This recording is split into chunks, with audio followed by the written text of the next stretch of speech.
Good morning. This is Engineer Ramil Gitigan and we are here in Beverly Hills Subdivision and we have our new project na umpisahan sa umagang ito. Papakita ko sa inyo ang kalagayan ng lugar. At I want to have some message about building construction or building a house, building your plans, your goals na may i-share ko sa inyo later with regards to the Word of God. So kung mapansin nyo, ang lumang itong harap na makikita nyo, ito ang kalagayan ngayon. Site clearing pa lang siya. So mapapansin nyo, nagtatabas kami ng mga kawayan at nagbabawas kami ng mga damo-damo. This is our third day. Noong unang araw namin ay napaka-masulasok ang lugar na ito, pero ngayon medyo nakiklear na siya at maliwanag, and to see your view, tanaw mo ang city view. So makikita natin na kapag natapos ang project nito, napakagandang Airbnb na lugar. And so i-share ko lang din sa inyo yung kalalabasan nito. Ito ang itsura niya.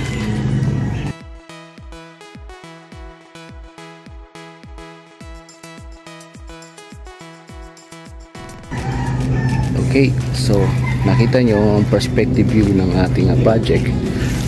Masasabi natin na around 90% na possibility ay makuha ang ganitong klaseng project in reality, based on doon sa mga previous project namin at kagaya ng mga ito.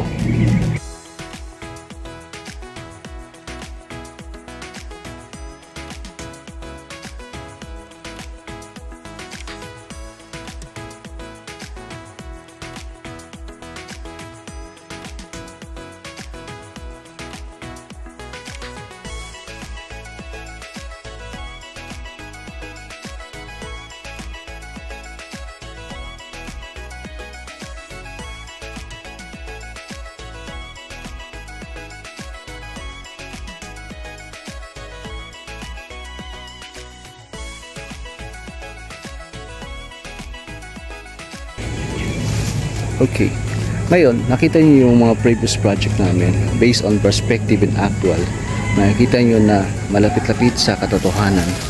But what my point here, na nagsimula ang mga project na ito sa mga masusukal na lugar lang din, mga lugar na walang hugis, walang parabagang lupang-lupa lang, bundok, at makikita niyo ang kanilang dating itsura.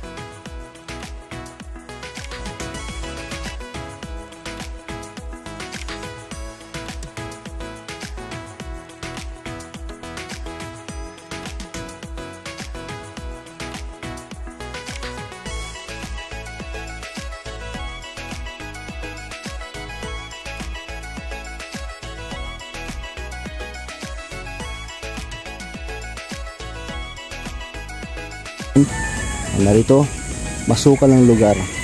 So tunghayan natin ang project nito simula sa umpisa hanggang sa matapos.